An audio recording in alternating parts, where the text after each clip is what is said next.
nampi wahyu ratu utawi wahyu keprabon wayang kulit Ki Sunarto sikra Brahmana kanca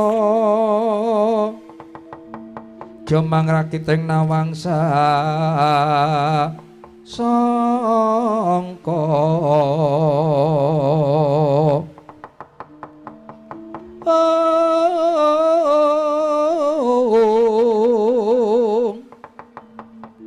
eka tunggal watak nyokang gumingsir embe-embaning kanywangan sawela gringging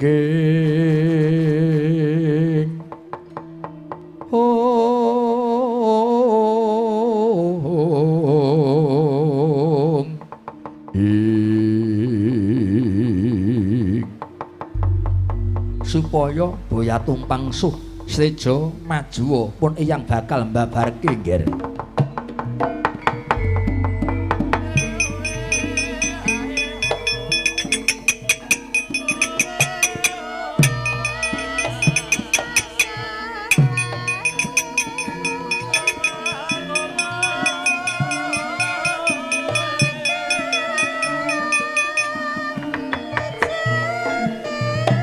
Kawruhan ana ya Ngrestina donya iki bakale tentrem lamun ta wis ngancik jangkaning dewa kang angka 7 ingkang aran satriya pinandhita sinisian wahyu.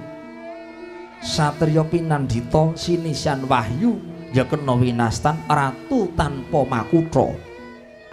Yen jangkaning dewa kang angka 7 wis kasembadan tegese wis bakal tinarbuka wahyaning mangsa kala bakale ana ratu ingkang bisa gawe adil tumrap ingkang luput mesti bakal nampa pengadilan.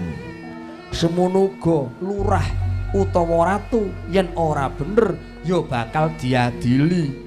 Mula diarani ratu adil. Satemene ratu sing diadili merga butuh njejeke pernatan njejeke hukum. Yen nganti ana ratu luput boya diadili ning malah diayomi dikudungi mengko jagate bakale rusak. Timune wong cilik mung perkara kacilakan ana tengah dalan ketabrak mobil dianggep dipateni kaya ngono digedhek-gedhekke. Lah yen barang bener digawe luput, barang luput dianggep bener, donya iki arep dadi apa? Donya arep dadi apa? Mongko jagat saingsine kang dumadine bumi geni banyu lan angin kuwi ya bisa murka. Aja mung menungsa sing iso murka, aja mung menungsa sing tumindake ngawur ngawur. Wong bener dianggep kleru, dianggep luput, sing luput dianggep bener. Ning bumi ya iso murka, banyu geni angin ya bisa murka.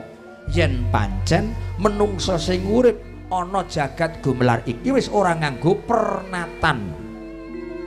Mula Seteja kula wonten dawuh bisa kasembadan nggon kita dadi ratu adil syaraté nggayuh wahyu ratu ya wahyu keprabon. Nggih, caranipun manjinga ana ing papan sing gawat liwat-liwat ngenturke teteki nglakoni tapa brata.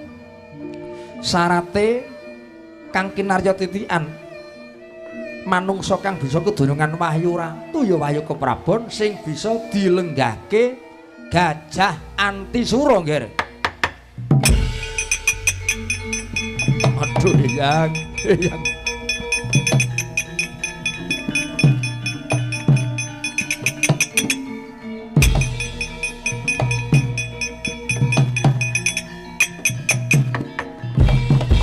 Kumusama pratandha windu wiyat amun-amun lir gumampang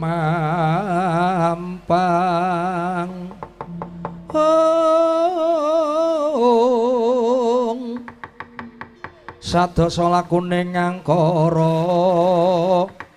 saged ditekaning pati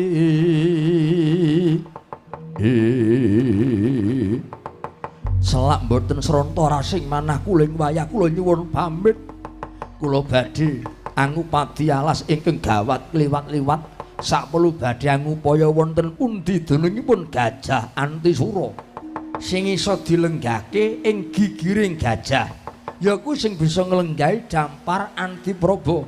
Yen ngeten kula nyuwun pamit Eyang sing ati-ati putuku Nggaresteja.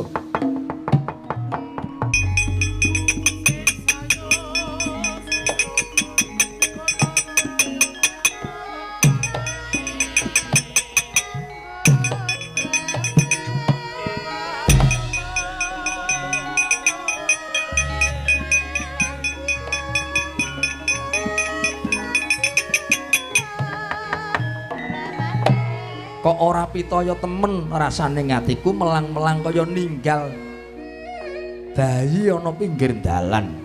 Oh, Seteja, kowe adreng tur ya cukeng nembe wae pun Eyang paring dawuh dumadakan geblas tanpa pamit. Ya. Tak awat-awati Nggaresteja.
Antarja grawurip aning jagat pegat risedeng katon meltuk-meltuke mati sadurunging perang Bratayuda.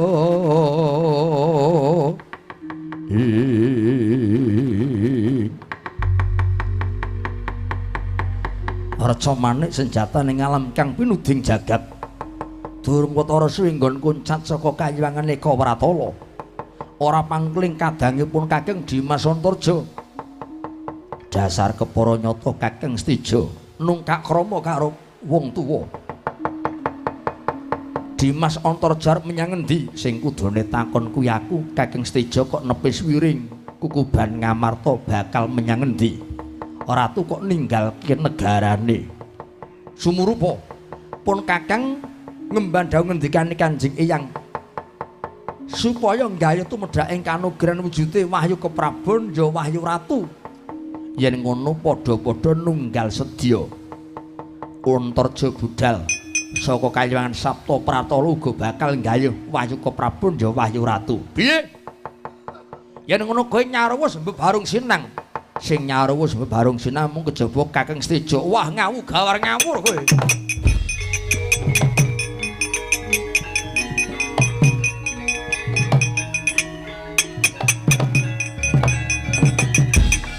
Carane ngene iki sing jeneng ratu kudu trengginas trampil. Pun Kakang Ratu. Lah nek kowe iku rak satriya. Dimas Antarja kuwi satriya pun Kakang Ratu mung kari nambahi Wahyu Keprabon utawa Wahyu Ratu. Ning yen kowe dumadi saka satriya kepengin munggah dadi ratu, durung kesinungan wayu wae, ragate wis akeh. Ragate wis akeh. Kowe mung trima dadi satriyaning bangsa. Kepengin munggah dadi ratu pirang miliar kabegjan kanugrahan derajat pangkatku ora dukur nganggo dhuwit ning dukur nganggo kekuatan. Wah ora ngandel bel gedes. Saiki karep adol apa? Adol labuhan sing becik tetulung karo wong ning ora duweni dhuwit tangel lamun sok kesenungan dadi ratu. Aja meneh kok dadi ratu sedenge wong arep maju lurah wae kudu cuma wis duwite paling ora 800 yuta tekane 1 miliar. Nek ming trimo adol labu-labut adol kautaman ora kelakon kasembadan. Sing baku Kang Setejo kudu mundur, kudu bali. Ora iso. Yen arep nekat arep mbacut mungsuh Antarja apa? Babar apa? Wani karo punika sing tak wedeni apamu. Lena pangindamu tebak dadang mencolok nyamu sembur mlonyo sawurungu.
Nagan pronagan kata kaping wisawla mandi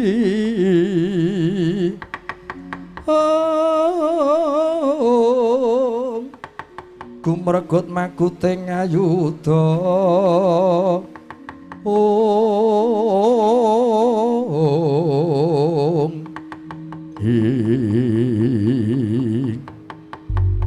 layak to layak nuwuhake dadi bumi horeg kaya ana lindu tekan data dudu tekaning lindu ning putuku Dewi Antarja sing kerengan karo sedulur tuwa Seteja kerengan mungsuh karo putuku Antarja Engger Antarja najan dikaya ngopo puniyang ora bakal negake aku ora bakal rila yen nganti cilik gogrok wulune salomba gedene beset kulitmu pun eyang Hananta Boga sing bakal maju ning palagan.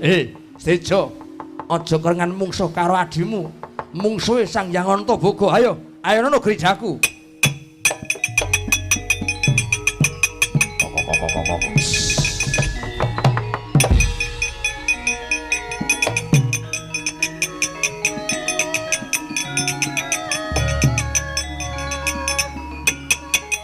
Mati kowe. Ayo. Bos. Bokso.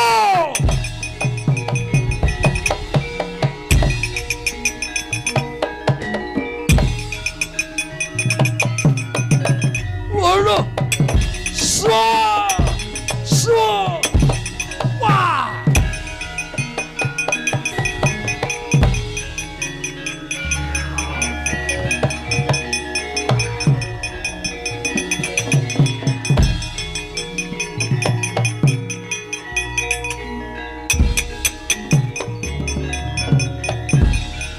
Kagat resang kaperangu renangkulke lempet gampit dosang renaning bawana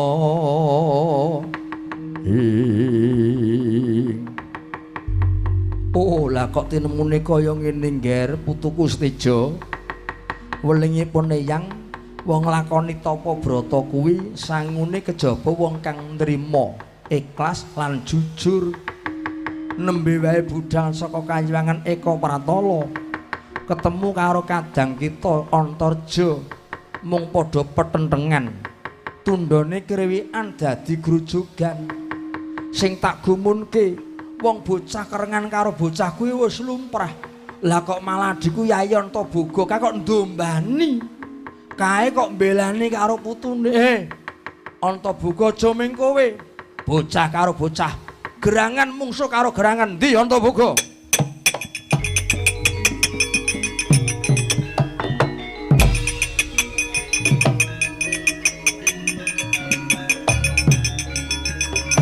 wala swara mati aku swara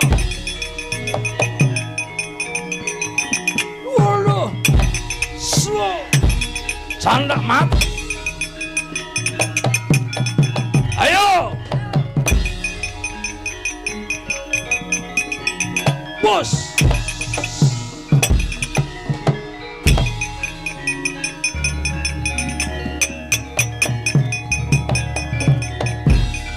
Kakang Grampalan yo adikku Yayi Antaboga. Luput ku apa? Sing luput cetha genah kowe kleru. Wong bocah kerengan karo bocah kok didombani, kok dituwani. Kowe mbelani karo putumu. Ya mergo aku tresna kelawan Antarja. Aku ya mbelani karo putuku Seteja. Ayo, bocah men kerengan karo bocah, wong tuwa karo wong tuwa. Bos.